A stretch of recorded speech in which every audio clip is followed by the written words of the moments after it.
네, 오늘은 7월 29일 수요일입니다. 오늘도 투자자별 매매 현황부터 체크하고 가보도록 하겠습니다. 외국인이 연달아서 계속 코스피 시장을 좀 집중해서 사주는 모습이에요. 뭐 선물도 선물이지만 약간 대형주 위주의, 특히 오늘도 여기 이제 잠시 후에 체크해 보도록 하겠지만 삼성전자 우량주를 사들이는 모습, 뭐 이런 것들을 보면서 약간 우리나라 시장에 대한 전반적인 우리나라 시장을 대표하는 대형주에 대한 어떤 수급이 들어오고 있다라는 생각이 듭니다. 그래서 오늘은 어, 수급은 이제 계속 좋게 외국인 장세로 제가 흘러가고 있다고 저번 동영상에서도 말씀드렸습니다만 계속 이어질 거라고 저는 보고 있어요. 다만 기간 같은 경우에는 계속 차익 실현을 하는 모습이 좀 보여지는데 사실 우리나라 기관이 여러분들이 생각하시는 것보다는 자금력이 좀 없죠. 예, 그런 것들이 아무래도 대한민국 시장이라는 거는 누가 뭐라고 해도 1번은, 그러니까 1순위는 무조건 외국인이다라고 보시면 되고, 기관은 때에 따라서는 역할을 해줄 때도 있지만 생각보다 역할을 못 해줄 때가 굉장히 많이 있습니다. 그래서 저는 기관 수급이 꾸준하게 들어오는 종목을 좋아하기는 합니다만, 그 밖에 이제 기간에서 뭐 이틀 정도 들어왔다가 쑥 나가고 뭐 일주일 들어왔다 쑥 나가고 이런 것들에 대해서는 별로 그렇게 선호하지 않는 성향을 가지고 있습니다.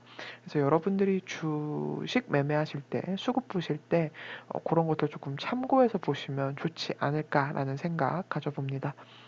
어, 오늘 투자자 외국인과 기관 통지순매수 한번 보도록 하겠습니다. 정말 오랜만에 우리 현대차 기아차가 올라왔네요. 그래서 차트 보시게 되면은 사실 계속 안 좋았죠. 이게 멀리 보시면 알겠지만 주가가 계속 떨어져 왔어요. 아무래도 완성체 업체들이 그동안 좀 주가 퍼포밍이 안 좋았고, 주가 퍼포밍이 안 좋았다는 건 자연스럽게 이 순이익 구조가 좋지 못했다라는 그런 거를 반증하는 증거인데, 2019년도부터 조금 방향을 틀긴 했어요. 방향을 틀긴 했고, 방향을 틀어서 이러한 모습을 보이다가 이제 코로나 때 굉장히 과하게 빠졌죠. 아무래도 코로나가 일어나다 보면은 이제 차를 구매하는 사람이 없게 되고, 또 공장도 셧다운이 되고 막 이런 여러 가지 악재들이 나오면서 완성차 업체들한테는 조금 안 좋은 굉장히 악재가 있었음에도 불구하고, 또 이제 완성차 업체들을 요즘엔 좀 다르게 봐야 되는 게, 이제 이 완성차 업체들이 테슬라처럼 현대기아차도 전기차를 생산해내고 수소차를 생산해내면서 판매에 나서게 되면 제가 볼 때 이제 거기서 이윤이 오는 것들에 대해서 우리가 한번 생각을 해봐야 되는 시점이 된 것 같아요. 이제는 단순히 현대차, 기아차가 내연 기관차만 판매하는 회사가 아니라 우리가 앞으로 친환경 자동차인 전기차, 수소차 뭐 이런 것들로 우리가 한번 그런 것들을 판매하는 종합적인 자동차 업체, 완성차 업체다라고 생각하는 게 좋을 것 같고, 어, 차트 자체도 보시면은 여러분들은 이 차트를 보면서 어떤 생각을 하실지는 모르겠는데, 이게 이렇게 뽑았다가 다시 갔다가 이렇게 올라간다는 건, 이게 제가 주로 설명드릴 때 이제 우리가 저뿐만 아니라 웬만한 전문가분들이 설명드릴 때 이제 커피잔 모양이라고 많이 이야기를 하죠. 이렇게 돌려서 한번 올리는 거. 왜냐하면 이때 한번 물량을 받아낸다라고 생각을 하시면 되는데, 전형적인 대형주가 나타나는 돌림 현상들이 일어나고 있어요. 그리고 이미 확대해서 보시면 알겠지만 5일선, 11일선, 20일선, 40, 60, 120까지 300일선만 제외놓고는 다 정배열로 만들어 놓은 상황이기 때문에, 제가 저번에도 말씀드렸다시피 60일선과 121선이 골든 크로스가 나왔다는 거는 일단은 큰 방향, 주가의 큰 방향을 상방으로 돌렸다라고 보시면 되기 때문에 기아차뿐만 아니라 현대차도 조금 저는 대형주를 좋아하시는 분들이라면 지금 자리에서도 매수하셔도 저는 별 큰 문제가 없다. 이제 코로나 전으로 이제 막 다시 돌아왔을 뿐이거든요. 그래서 그런 거 생각해 봤을 때는, 물론 코로나 대비로 생각하면 많이 올랐지만 뭐 이게 막 7만 원까지 가던 게 지금 12만 원 왔으니까 많이 올랐죠.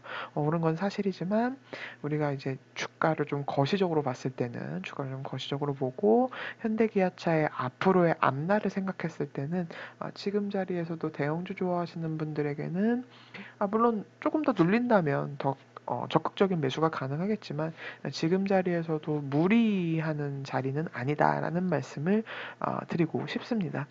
그리고 오늘 나란히 YG 엔터테인먼트와 JYP 엔터테인먼트가 올라왔어요.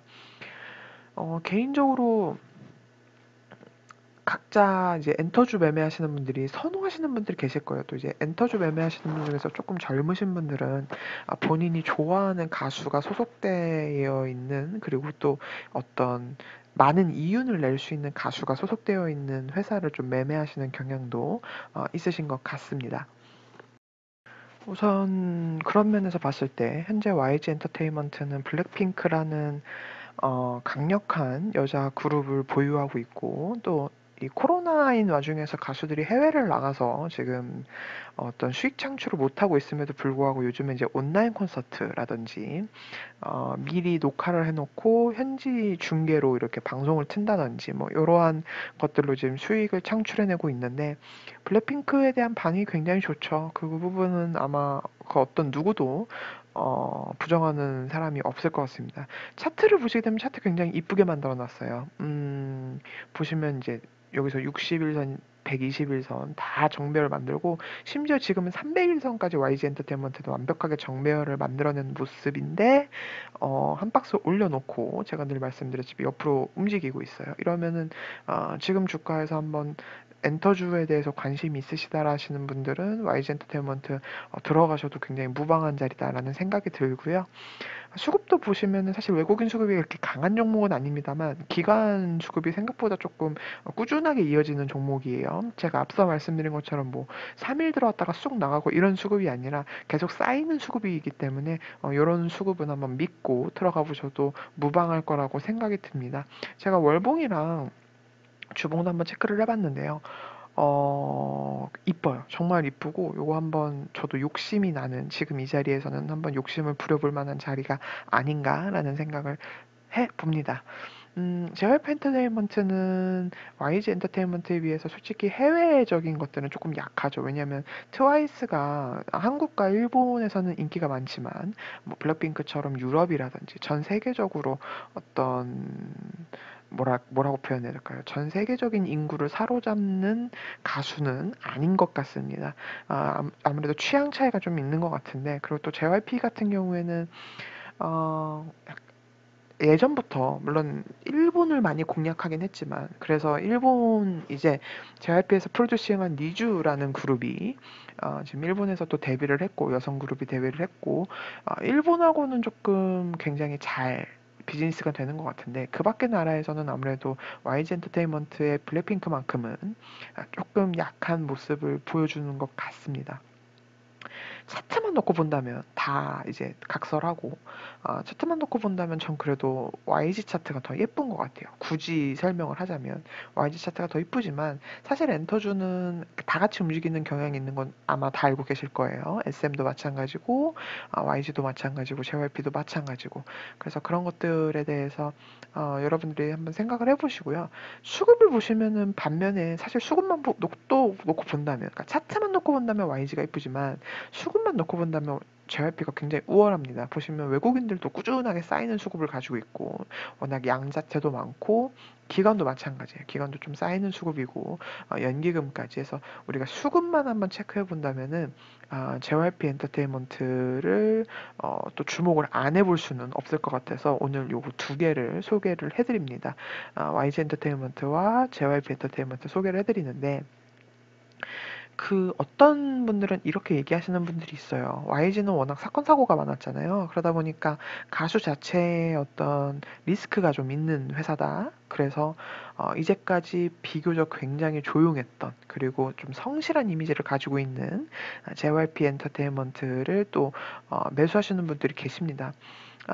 저도 전적으로 공감하는 바예요. 기본적으로 JYP 엔터테인먼트 소속 가수들은 아무래도 기존의 이제 YG 가수들보다는 조금 어떤 어떤 사건 사고 측면에서, 그러니까 주가로 따지면 리스크죠. 그 가수가 리스크 없이 꾸준하게 활동을 해서 수익을 창출해낼 수 있는가 없는가를 놓고 판단해 본다면 그 부분에 있어서는 누가 뭐라고 해도 JYP 엔터테인먼트가 앞설 거라는 생각이 듭니다. 그래서 두 가지 중에 한 가지를 픽을 드리고 싶은데 차트적으로 보나 수급적으로 보나 뭐 여러 가지로 이제 종합적으로 생각해 봤을 때 한 가지를 드리기는 조금 힘들 것 같아요. 그래서 SM보다는 그래도 YG와 JYP 엔터테인먼트 좀 추천드리고 싶고, 그래서 여러분들이 혹시 엔터주에 관심이 있으시다면은 지금 이 자리가 많이 올라오기는 했지만 그렇게 부담스러운 자리는 아니다. 특히 차트적으로만 본다면 YG 엔터테인먼트는 JYP에 비해서 더 부담스러운 자리가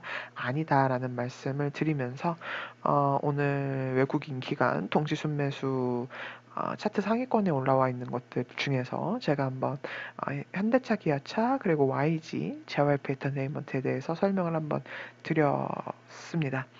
마지막으로 아주 간단하게 서울반도체만 이야기하면 제가 요거 팔지 마시라고 말씀을 드렸죠. 서울반도체 이제 시작입니다. 그래서 여러분들 혹시 여러분들 이 방송 보시는 분들 중에 서울반도체 가지고 계시다면은 절대 매도하지 마시고 꾸준하게 조금 무게감 있게 가져가 보시기를 추천드리고요. 수급도 좋습니다. 아주 좋고 여러 가지로 잘 굴러가고 있으니까 여러분들께서 한번 서울반도체는 우리가 삼성전자를 끌고 간다라는 생각으로 하면은 그래도 서울반도체가 삼성반도체만큼은 아니니까, 삼성전자만큼은 아니니까 그런 말씀을 못 드리겠지만 그냥 마음가짐 자체를 조금 길게 호흡을 좀 길게 보고 간다라고 생각하신다면 여기서 꽤 좋은 수익 올리실 거라는 저의 예상을 조금 말씀드리면서 오늘 동영상을 마무리 지을까 합니다. 시청해 주셔서 감사하고요. 저는 내일 또 다시 뵙도록 하겠습니다. 감사합니다.